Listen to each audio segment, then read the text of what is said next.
Frédéric François, né à Lercara Fridi, en Italie, le 3 juin 1950, est l'un des chanteurs romantiques qui ont profondément marqué le cœur du public pendant des décennies. À 75 ans, il reste un symbole de tendresse, d'amour et de chansons empreintes d'émotion.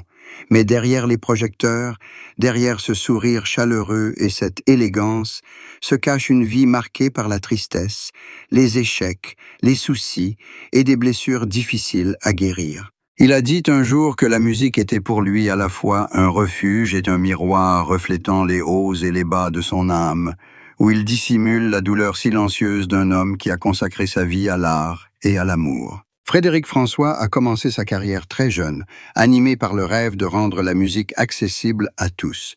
Il était le fils de Giuseppe Baracato et d'Antonina Salemi, une famille italienne ayant immigré en Belgique en quête d'une vie meilleure. C'est dans ce contexte difficile qu'il a appris la valeur de la persévérance et de la confiance en soi. Son enfance n'a pas été facile. Une famille pauvre, une vie difficile et des barrières culturelles ont forcé le jeune Frédéric à mûrir prématurément. La musique est devenue son refuge, le seul endroit où il se sentait pleinement lui-même. Lorsqu'il a débuté sa carrière de chanteur, Frédéric a rapidement conquis le public grâce à sa voix chaleureuse, son style romantique et ses douces chansons d'amour. « Je t'aime à l'italienne »,« Laisse-moi vivre ma vie » ou « Mon cœur te dit je t'aime » sont devenues des chansons d'amour immortelles, résonnant dans les cafés, les théâtres et les stations de radio d'Europe pendant des décennies. On le connaissait comme l'homme qui chantait avec son cœur. Mais derrière ces chansons se cachait une vie tiraillée entre l'art, les responsabilités et la solitude. Son mariage avec Monique Vercauteren, la femme qui l'accompagnait depuis 1970, était l'une des rares sources de réconfort. Ils se sont rencontrés alors qu'il était un jeune chanteur cherchant sa place dans l'industrie musicale. Monique, par sa douceur et sa patience, est devenue un soutien indéfectible. Malgré la proximité d'un homme célèbre et toujours très occupé, elle ne s'est jamais plainte ni n'a rien demandé. La solidité de leur relation témoigne d'un amour véritable qui a surmonté toutes les épreuves et les feux de la rampe. Cependant, la notoriété de Frédéric a mis leur amour à rude épreuve. Rumeurs, malentendus et le fossé invisible entre l'artiste et la vie réelle l'ont contrainte à redoubler d'efforts pour préserver leur amour. Dans une rare confidence publique, Frédéric a un jour admis que la plus grande tristesse de sa vie était ces moments où il se sentait déconnecté de lui-même. Il a traversé des périodes de profonde dépression, surtout lorsque sa carrière battait de l'aile et que sa santé commençait à décliner. Il y a eu un moment où il a dû interrompre temporairement ses concerts en raison de problèmes vocaux, ce qui fut un véritable choc pour celui qui avait bâti sa vie sur la musique. Quand je ne pouvais plus chanter, j'avais l'impression de perdre mon âme, a-t-il confié. Les longues nuits blanches, les tournées annulées et les stades vides lui ont fait comprendre que la gloire ne pouvait remplacer la sérénité. Sa famille, et en particulier sa femme et ses enfants, a toujours été à ses côtés dans les moments les plus difficiles. Il savait que, loin des projecteurs, Frédéric était un homme comme les autres, sensible et plein de soucis. Il s'inquiétait de le voir surmené, absorbé par son travail, au point d'en oublier de prendre soin de lui. À 75 ans, sa santé n'était plus ce qu'elle était, mais sa flamme artistique brûlait toujours. Même s'il savait son corps fatigué, il ne pouvait se résoudre à abandonner la musique, cette chose qui avait nourri son âme toute sa vie. Ce qui rendait Frédéric François si particulier, c'était son authenticité musicale. Il ne suivait pas les modes, il ne reniait pas son identité pour plaire au plus grand nombre. Chaque chanson qu'il écrivait, chaque mot qu'il chantait puisait sa source dans son vécu.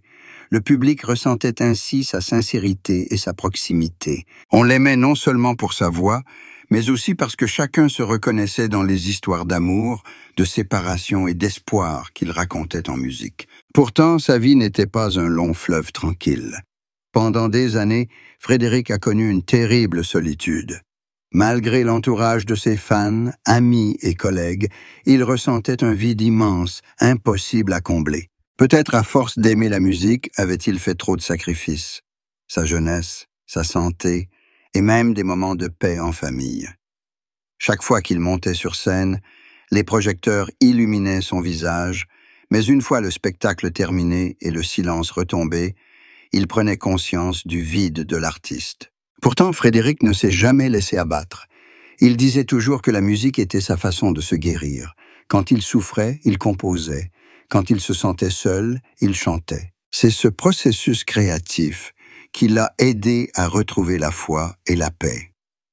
Nombreux étaient ceux qui lui demandaient pourquoi il gardait une âme si jeune malgré son âge. Il souriait simplement et répondait « Parce que j'aime encore, que je me souviens encore et que je suis toujours reconnaissant de la vie. »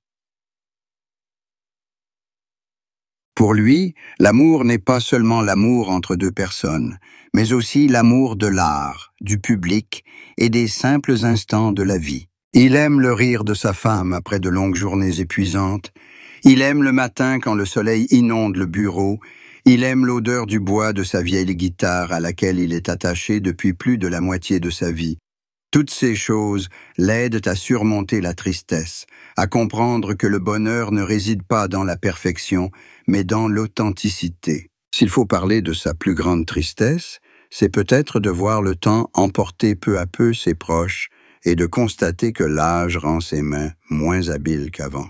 Frédéric a confié un jour avoir craint de ne plus avoir la force de tenir le micro, ni le souffle pour chanter. Mais au lieu de s'inquiéter, il a choisi de chérir chaque jour de sa vie, chaque chanson qui résonnait encore en lui. Pour lui, chaque chanson est un remerciement à la vie. La vie lui a donné tant d'amour, mais lui a aussi appris ce qu'est la perte. Sa famille comprend mieux que quiconque cette peur.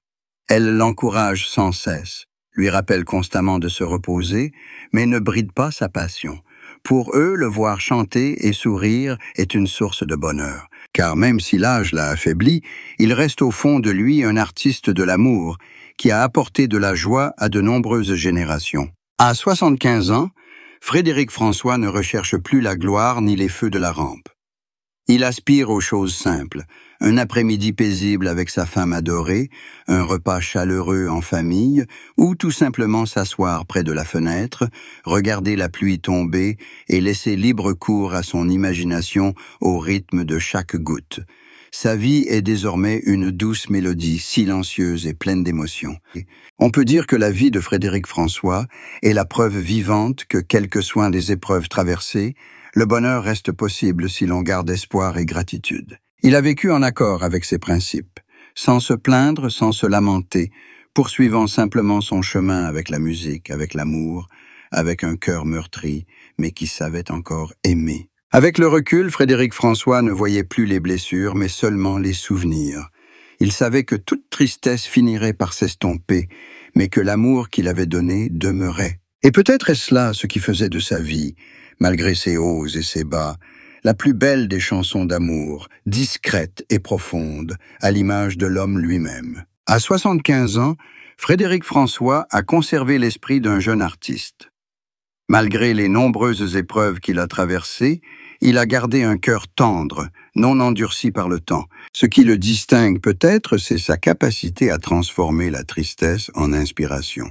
Il ne fuit pas la douleur, mais l'accepte comme une part naturelle de la vie. Dans chacune de ses chansons, on perçoit un mélange de bonheur et de tristesse, de lumière et d'ombre, un équilibre rare chez les artistes contemporains.